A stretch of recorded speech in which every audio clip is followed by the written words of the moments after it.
guys, dito na naman si Mother. O, di ba guys? O, dami. O, kilala nyo ba to? O, di ba? Marami.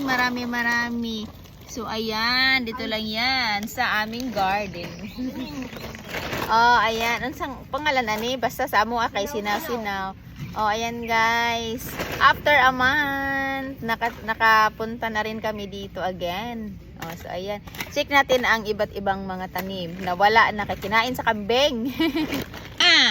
Naghan kaming vegetables, guys. Oh, ayan. Oh, di ba? Mahal kayo na sa mall. This is a vegetables. Guys, sa mga papaya, guys, okay na bagyuhan. Wala pa ay na may malunggay na si Mother. Oh, di ba? Yung malunggay, job, the malunggay is kuha na buhi. So ayan yung papaya natin, guys. Ayan. Ano ba to? Malaki man to, guys, no? Is a male. Male daw yan, oh, di ba? Ay, ang iba wala pang bunga, baka may bunga na to, mga babae to. Ay, nice. So yan lang, guys, for today's video. Basta after a month, ubos na lahat. Yan. Yan. Ito na yung giant banana namin na ni-transfer namin dito. Kinain na ng kambing at ito naman may isa pa, oh, alive na alive. Nahurot na dyan, guys. Wala na, hurot na lahat. Yan lang for today's video. Thank you for watching. Don't forget, follow, like, and share.